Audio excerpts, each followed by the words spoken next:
Hey James, thanks for joining me today. I am excited to talk with you, and I just want to, I want to dial back time, and I want to hear, more about your Praxis experience. You're one of the very early customers as well.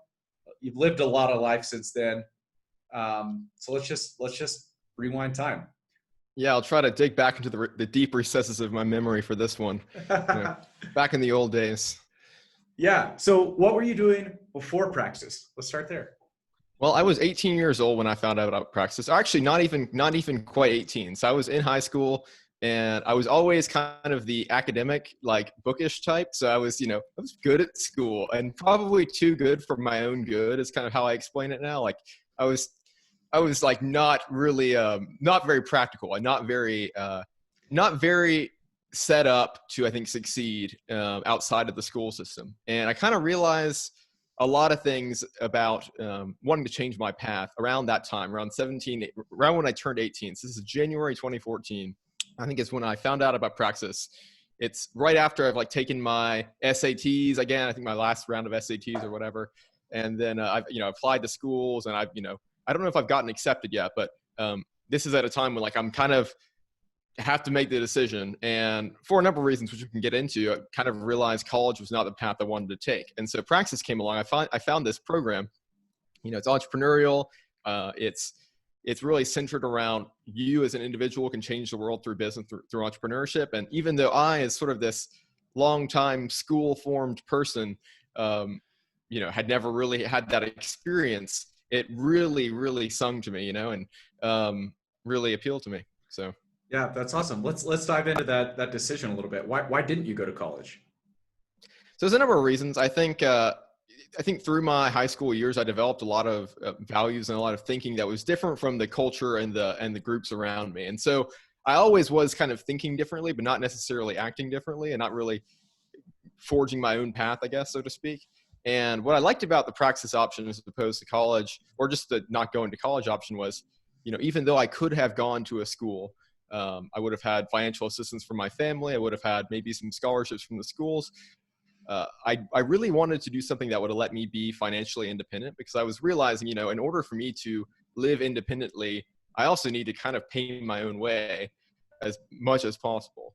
And that's college, for that reason, was not going to be so good for me. I was going to go on 4 more years and kind of be in this environment where I was still sort of basically tethered to my parents, and still, whether or not I was going to go do something different with my life than maybe what they wanted, I was still taking from them. And that wasn't going to be freedom, And so that was important to me, just from a character standpoint, from like a freedom standpoint, was I want to be independent. I want to be able to, kind of make my own decision here. And I think also just looking at the college experience and looking at, having visited a college campus and having seen, I think what I kind of described as like 2 different poles of college life. You kind of have on one hand, like the kind of group that I was sort of in, which was like the really high performing kiss ass. Can I say that? Kind of high performing, like trying to impress, Yep. the student, the administrations and everything, and just trying to look like this perfect, like politician candidate kind of person, Yep. That's kind of what the scholarship interview experience is like. And then you have like this sort of really low achieving, like, what are we going to do on Saturday night except go and drink beer in our dorm room? Neither of those polls really appealed to me. I thought it just felt very inauthentic, I guess. And us millennials, we like our authenticity. So it just seemed like if I took that path, it wouldn't be good for my character in the long term. I'd kind of just continue to stagnate. So Yeah. that was why. Yeah, that's an awesome reason to objectively approach it and make and honestly just to recognize that. What were there other steps you were taking, beyond opting out of college to become financially independent? Like, had you already started working some jobs and getting some real world experience outside of school? Not really, honestly. When I went into Praxis, I was still pretty inexperienced. Or when I kind of decided to do Praxis, I think most of it, and this is, I think, what Praxis helped me to remedy. Most of it was like, hey, I've developed this whole like vision of my life, or pieces of a vision for my life, and values that I hold, but I haven't really figured out how to implement them, or I haven't really taken the steps to implement them. Maybe out of fear, maybe out of lack of skill. I was working for my family's business before I found out about Praxis, or kind of intermittently. So that was really my only job. I'd never actually gone outside of like the family business to go work for somebody else. So, I mean, and I was pretty, I had, a great childhood and my parents are wonderful. Let me just put that down for the record. They're amazing, but I was pretty sheltered, I guess, relative to a lot of people. And I think that made me almost want the Praxis experience more, because I knew kind of, you had to get out. I can't remember for sure if that was a big part of it, but I knew I was pretty inexperienced. And I think getting out of my shell was a lot of what the months leading up to Praxis and the first months after I started Praxis helped me to do. Yeah, that's awesome to hear. So talk to me a little bit about the experiences you're going through, boot camp, you're going and getting your first kind of real world job. What was that like? And what did it mean to you? What did it mean to you at the time? Well, Mitchell, back in my day, son, we didn't have a boot camp. They just threw us out into the startup and like, hey, good luck. Yeah. But it was awesome. That to me was a great experience. It was a real shock. I had a couple of jobs, summer jobs, the summer before. So I'd spent some time in a corporate environment a little bit, but this was still pretty much a big shock for me going into BitPay, which was the company that I got to work with, which was awesome. And one of the things I often mention, which is just really sad, it shows you how I think kind of out of touch I was with reality. Is the first thing we had to do, I think, was ship a UPS package. I'd never shipped a UPS package before. I'm like, how do we do this?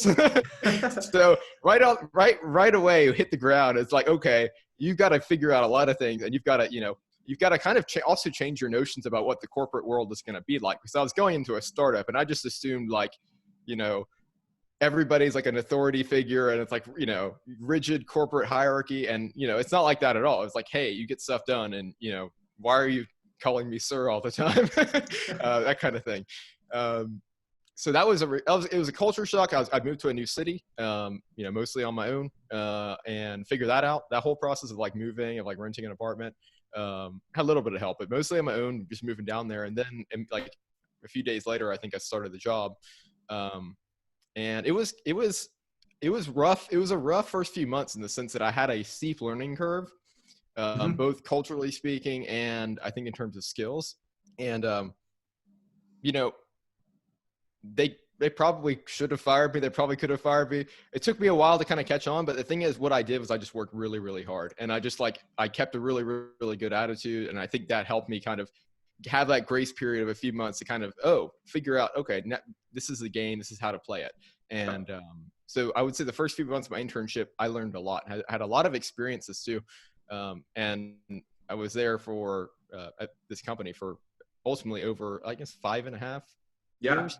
So yeah, at some point I got full-time hired but always learning more and more, so that I could always look back like 6 months previous and say, what an idiot, what a doofus. So, he didn't know anything. And I still look back and say, man, like I could have been a lot better. But the thing is, within that environment, I was constantly challenged and constantly learning. And that's what made it so wonderful, is like, it was a grind in the best possible sense. Like it really, really transformed me as a human being. Like I became a man through that experience in a way that I was not before I did. So.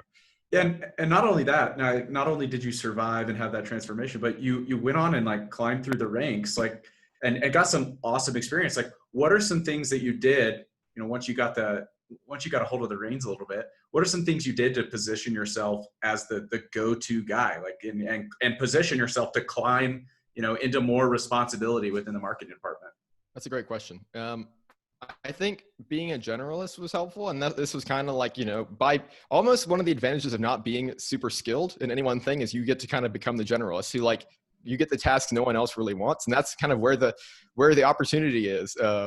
There's a quote I really like, which is like, it's Jordan Peterson said it, the psychologist. It's like, look for opportunity where responsibility is like abdicated, basically. So if there's responsibility someone else does not want to do and you're willing to do it, you just sort of pick up these not so much expertises as responsibilities. And it's like, okay, well, James will do it, we'll just give it to him, And so through a combination of opportunities that were given to me, which I was very grateful for, and opportunities that I kind of took by saying, hey, there's something that needs to be done here, or something someone else doesn't really want to do right now, I kind of became the generalist person.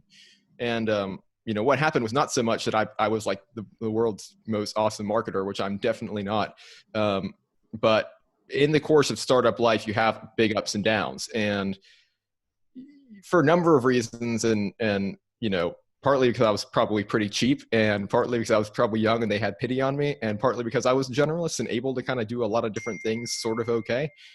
They decided to keep me when we had to have pretty large layoffs at the company one year. And so I ended up being the only marketing person left. And so I was doing PR for the company with help, obviously, with the CEO, like giving some feedback and stuff, but marketing, and later even doing some customer support and stuff. So it's almost like the really, really hard times at the company for me and for a lot of people at that company made us all become competent, at least in a number of different areas. So, like I said, I had to do some customer support at one point because we had a pretty low staff customer support team.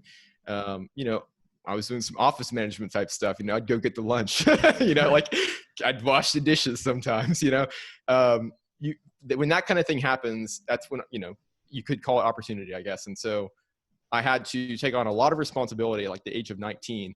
And, it was really scary for a while there, but it was also really thrilling and really fun. And probably one of the most like meaningful and exciting parts of my life was when I was kind of dealing with that. And I would say that's what's probably enabled me most to kind of become that person, I guess, is just consistent work, hard work, and boldness of like, hey, don't really know exactly how to solve this thing, but we're going to go after it. I'm not just going to let this sit on the sidelines. It always bothers me now when like something is kind of left on the sidelines and like no one's like looking at it. And I think if you do that, you kind of can tend to become that go-to person, if you will. Yeah, that's awesome. That's awesome. And it's clear that, a lot of that growth was like on you, like you taking advantage of the opportunity, putting in the work whenever, sounds like maybe nobody else was even there to put in the work. But as you reflect back on, your experience and your early career, like how much of your growth was Praxis responsible for? Like how valuable was that in your adjustment going into the real world for the first time? Oh, it was huge. I think it's hard to do this sort of thing without help. There are people who can do it, but I was not that person. And I hope to be that person one day, but I think still, like, for me at that time, if I had not had Praxis, this would not have happened. I think Praxis was essential in introducing me to BitPay. Praxis was essential in like helping me to form my character, I think, and form my beliefs and habits. Like the habit of daily writing that I still do came from Isaac Morehouse, the founder. The community kept me going. I think one of the things that's so important about Praxis is you're not doing it alone. Like you're not going out into the world where people are going to be skeptical about you and be like, college opt out or whatever. Like, what are you doing with your life? You're not doing it alone. You're with a bunch of other ambitious people who are, kicking butt. And that, I think, that environment kind of keeps you going within the workplace as well. And so the combination of, I think, the training I had at work, the opportunities I had at work, my wonderful coworkers and friends who encouraged me, my parents and my family who also ended up encouraging me greatly. And then, of course, the Praxis community, Praxis advisor, even the leadership of Praxis itself. Like everything is set up to, I think, help the Praxis participants succeed and have a fun time doing it and have a good life doing it. And I had that, and I was very grateful for it. So yeah, I attribute a lot to Praxis. I'm super grateful for it. One of the best decisions I've ever made. That's awesome, and such a glittering endorsement. So now I gotta follow it up, and I gotta nag you a little bit. Like you're an OG alumni. You've been around since one of the very early classes. You've been very active evangelist and involved in the community, and I think an awesome testament to the ideal program outcome or whatever. This isn't how networking works. No, I just wait. Like you've seen a lot of stuff, and so that's why I want to ask you. You've seen good, bad, ugly. You've seen the evolution of the Praxis experience and all of that. Like, what are the reasons somebody shouldn't do it? What are some of the reasons somebody should say no, this isn't for me, or what's the warning label in your opinion as somebody who's seen it a lot? over the years?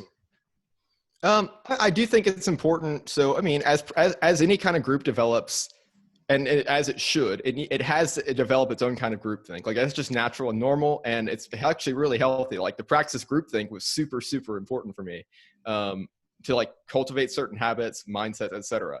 But I would also say like, it's not so much a reason not to do the program. It's something people who should do the program should think about, which is like, you constantly want to be bringing in new ideas. You do want to think outside of the box. This is a tool. Praxis is a tool for achieving what you want. And just like you shouldn't treat college like the be all end all of your identity, you shouldn't treat Praxis like that. And I don't think you guys think that either. You wouldn't say that at all.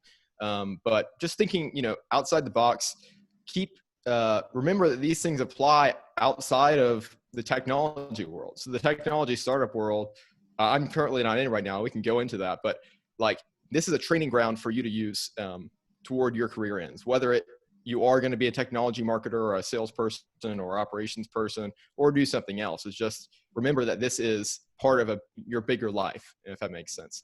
So I don't know if that answers your question exactly, but I would say like if you are not going to work hard, if you're not going to persevere, if you're not independently minded, you definitely shouldn't do Praxis. If you are, and if you're like the 1% of the universe in terms of intelligence, work ethic, and like, what you want to do and you're going to do it, then maybe you don't need Praxis, but maybe you should still get to know the Praxis community. And if you should still get to know these people, they're great friends to have in great community. But for the people who are in the middle, the hard workers, the people who are, who know the kind of life they want to have, they know the kind of character that they want to build, who have the basic work ethic, the basic intelligence, and some skills, maybe some kind of creative acumen, then this is like the red hot zone for where Praxis can help you out. And I think even if you don't want to be a technology marketer or a salesperson or operations person, these companies are some of the best places right now to develop digital skills, to develop highly, highly transferable skills. So, and also just wonderful experiences, way better than college. So. Well, I appreciate the glittering endorsement. And the last kind of thing that I want to touch on is like, you were building, remarkable career. You were, a handful of years into it, and you decided to leave tech and go out kind of on your next career journey, which is, I think that's a scary thing to do. Like, walk me through making the decision to go out on your own, and like, and also kind of the mindset you have as you think about navigating your career going forward. Sure. I'll share a little bit of it and keep some of it myself. But I think a big part of what I was realizing is that I do want to be an entrepreneur one day. I do want to open a business, run a business. And I think I kind of was reaching the point where I was getting the value out of working in marketing that I wanted. I think somewhere along the line of BitPay, I realized like, hey, my passion is not marketing itself. It's not necessarily even the technology we were working with, Bitcoin, which I was really excited about also. It's like the company grow. It's like every facet of it was exciting to me. When I was washing the dishes, it was like, I'm like operations or whatever. It's like when I was seeing how finance worked, when I was seeing how compliance and legal stuff worked, I'm like, it's so fascinating, all of it. And this would be something that I think I would really enjoy doing one day. Working with people, working with teams. It's a really fulfilling thing. It wasn't so much like the direct path of like marketing skills, building up really specialized marketing skills. Some people are really into that. I really wasn't. And like I said, some people are better marketers than me as a result. But, I was realizing that I guess I was on that kind of really, really steep learning curve for a long time at BitPay. And I think I kind of wanted to pursue a different learning curve, which was becoming really practical, becoming really handy, and seeing how I can serve industries like construction, like farming, et cetera, the blue collar world that I kind of came from, being a son of a former farmer and being a grandson of a farmer, having worked in my dad's kind of landscape site clearing business. I found myself, like I told you, when I was 18, I was super impractical. BitPay helped me develop my digital skills in a lot of ways, but even though I was good at doing stuff on a computer, I still can't build a table for you. But I want to be able to build a table for you. And I want to be able to build stuff that I can then sell or build something that I can sell as a service one day. And so part of the decision, I think, to leave was wanting to become that handy person. So worked in a horse stable for a little while. Now working for my family's landscaping site clearing business again. And what I want to do next is work on a ranch. So I've really been interested in agriculture at different points in my life, but I definitely see myself doing some kind of agriculture one day. I also love the American West, and so I'm trying to kind of combine that and have a new adventure in that industry, and build up as I did with BitPay with Praxis. Try to continue developing my character and developing my skills while I'm still in these kind of formative years. I'm still pretty young, despite being a Praxis old timer, and I think what Praxis helped me realize, which I didn't really realize in school in my school years, unfortunately, was that like this is precious time, and how you use it really matters. Like you can use that time selfishly to build up your opportunities, to build up your skills, to build up yourself into the kind of person you want to become. And so that's what I'm trying to do. I was trying to do that at BitPay. I'm trying to do that now. That hasn't changed. It's just the forms of how I'm doing it. So this may seem like a very unorthodox turn for someone. I'm going to be making a lot less money. I have been making a lot less money, but it's been great. It's been a lot of fun, and I'm learning a lot of awesome skills. And I'm still holding on to the digital skills I had at BitPay. I'm still, writing every day. I still know how to do that. So my hope is one day along the line, I can kind of combine the digital side with the practical side and see what happens. Yeah. Well, thank you for sharing that. I know that, it's like, that's a scary move to make. But the thing that I love about it, and the reason I wanted to ask about it, is because I love how deliberate and self-directed your approach to your career and how practical it is, where it's like, this is something I'm more interested in doing now. So I'm going to go do that. And I'm not worried about anything else. Like, this is my career and I'm going to take ownership of it. And I think that's so admirable, and I love it. So thanks for sharing more about that. Thank you. Yeah. James, it's been a pleasure. Thanks for sharing more about your story and career. So we'll see you again soon. Thank you, Mitchell. Thank you for all you do and all the Praxis people do. Yeah. Keep it up. You bet.